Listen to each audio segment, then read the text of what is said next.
Mathrubhumi news super exclusive. ക്രൈസ്തവ സഭകളെ ഒപ്പം കൂട്ടാൻ നിർണായക നീക്കവുമായി സംസ്ഥാന സർക്കാർ. എയ്ഡഡ് സ്കൂൾ ഭിന്നശേഷി സംവരണത്തിൽ NSSന് അനുകൂലമായ വിധി മറ്റ് മാനേജ്മെന്റുകൾക്ക് കൂടി ബാധകമാക്കാൻ നീക്കം. ഇക്കാര്യത്തിൽ അടിയന്തരമായ തീരുമാനം വേണമെന്നാവശ്യപ്പെട്ട് സംസ്ഥാനം കോടതിയെ സമീപിക്കും. അപേക്ഷ നാളെയോ മറ്റന്നാളോ സുപ്രീം കോടതിയിൽ ഫയൽ ചെയ്യുകയും ചെയ്യും. ബി ബാലഗോപാൽ വിവരങ്ങളുമായി ചേരുകയാണ്. ബാലു, ഈ എയ്ഡഡ് സ്കൂൾ ഭിന്നശേഷി സംവരണവുമായി ബന്ധപ്പെട്ട ക്രൈസ്തവ സഭകൾ പല അതൃപ്തിയും നേരത്തെ തന്നെ അറിയിക്കുകയുണ്ടായി. അത് സ്വാഭാവികമായും പരിഗണിക്കുന്നു, അതിന് പരിഹാരമുണ്ടാക്കുന്നു എന്നുള്ളൊരു സന്ദേശം നൽകുകയാണ് സർക്കാരിന്റെ ലക്ഷ്യം. കോടതി നടപടികൾ അല്ലെങ്കിൽ കോടതിയിലേക്ക് എപ്പോഴാണ് മൂവ് ചെയ്യുക? മാധു, നേരത്തെ തന്നെ സംസ്ഥാന സർക്കാർ ഇക്കാര്യത്തിലൊരു തത്വത്തിലൊരു തീരുമാനം എടുത്തിരുന്നു. അതായത് എയ്ഡഡ് സ്കൂൾ ഈ നിയമനവുമായി ബന്ധപ്പെട്ട് സംസ്ഥാന ഈ NSSന് അനുകൂലമായി സുപ്രീം കോടതിയിൽ നിന്നുണ്ടായ വിധി അത് മറ്റ് മാനേജ്മെന്റുകൾക്കും ബാധകമാക്കണമെന്ന ഒരു ആവശ്യം ബാധകമാക്കുവാൻ സംസ്ഥാന സർക്കാർ തീരുമാനിച്ചിരുന്നു. പക്ഷേ കോടതിയുടെ അനുമതിയോടുകൂടി മാത്രമേ ഇത്തരത്തിലൊരു തീരുമാനവുമായി സംസ്ഥാന സർക്കാരിന് മുന്നോട്ട് പോകാൻ വേണ്ടി കഴിയുള്ളൂ. കാരണം NSSന് ഇളവ് നൽകിയിരിക്കുന്നത് സുപ്രീം കോടതിയാണ്. അതുകൊണ്ട് തന്നെ മറ്റു മാനേജ്മെന്റുകളെ സംബന്ധിച്ച് പ്രത്യേകിച്ച് ക്രൈസ്തവ മാനേജ്മെന്റുകളായിരുന്നു ഏറ്റവും ശക്തമായി ഈ ആവശ്യം ഉന്നയിച്ചിരുന്നത്. ഒക്ടോബറിൽ ഇതുമായി ബന്ധപ്പെട്ട ഒരു ഹർജി പരിഗണിക്കുന്നതിനിടെ സംസ്ഥാന സർക്കാർ ഇത്തരത്തിലൊരു ആവശ്യം കോടതിയിൽ ഉന്നയിച്ചിരുന്നു. പക്ഷേ കോടതി അന്ന് ആ കേസിന്റെ സർവീസ് പൂർത്തിയായില്ല എന്ന് ചൂണ്ടിക്കാണിച്ചുകൊണ്ട് ആ തീരുമാനം മാറ്റിവെക്കുകയാണ് ഉണ്ടായിരുന്നത്. പിന്നീടാണ് തദ്ദേശ തെരഞ്ഞെടുപ്പ് ഉണ്ടായത്.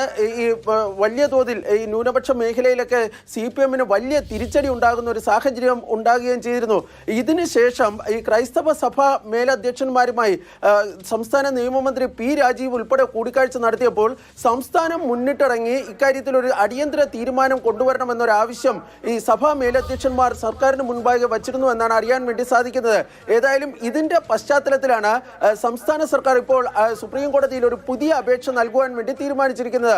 ജസ്റ്റിസ് JK മഹേശ്വരിയുടെ അധ്യക്ഷതയിലുള്ള ബെഞ്ചിന് മുമ്പാകെയാണ് സർക്കാർ ഈ ആവശ്യം ഉന്നയിക്കാൻ വേണ്ടി തീരുമാനിച്ചിരിക്കുന്നത്. അതായത് ഈ NSSന് അനുകൂലമായി പുറപ്പെടുവിച്ച ഉത്തരവ് മറ്റു മാനേജ്മെന്റുകൾക്ക് കൂടി നൽകണം. അത് അടിയന്തരമായി വേണമെന്നൊരു ആവശ്യമാണ് ഉന്നയിക്കാൻ വേണ്ടി ഇപ്പോൾ തീരുമാനിച്ചിരിക്കുന്നത്. നാളെയോ മറ്റന്നാളോ സംസ്ഥാന സർക്കാരിന്റെ സ്റ്റാൻഡിംഗ് കൗൺസിൽ CK ശശി ഇതുമായി ബന്ധപ്പെട്ട അപേക്ഷ സുപ്രീം കോടതിയിൽ സമർപ്പിക്കുന്നതായിരിക്കും.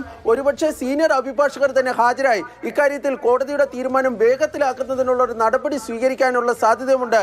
ഏതായാലും ഈ മാസം തന്നെ, അതായത് ജനുവരിയിൽ തന്നെ ഇക്കാര്യത്തിൽ കോടതിയിൽ നിന്നൊരു അനുകൂല തീരുമാനം ഉണ്ടാക്കുന്നതിനുള്ള നടപടികൾ സംസ്ഥാന സർക്കാരിന്റെ ഭാഗത്ത് നിന്ന് ആരംഭിക്കുകയും ചെയ്തിട്ടുണ്ട്. നിയമസഭാ തെരഞ്ഞെടുപ്പ് അടുത്തു വരുന്ന സാഹചര്യത്തിൽ ക്രൈസ്തവ സഭയെ ഒപ്പം നിർത്തുന്നതിനുള്ള സർക്കാരിന്റെ വളരെ നിർണായകമായ ഒരു നീക്കമാണ് സുപ്രീം കോടതിയിൽ ഇപ്പോൾ ആരംഭിച്ചിരിക്കുന്നത്. മാധു, ശരി, ക്രൈസ്തവ സഭാ നേതൃത്വം ആവശ്യപ്പെട്ടതോടുകൂടിയാണ് സർക്കാർ ഇങ്ങനെ ഒരു നിർണായക നീക്കവുമായി മുന്നോട്ട് പോകുന്നത്. എയ്ഡഡ് സ്കൂൾ ഭിന്നശേഷി സംവരണത്തിൽ NSSന് അനുകൂലമായ വിധി മറ്റ് മാനേജ്മെന്റുകൾ കൂടി ബാധകമാക്കാനുള്ള നീക്കമാണിപ്പോൾ നടക്കുന്നത്. ബി ബാലഗോപാലാണ് വിവരങ്ങൾ നൽകിയത്.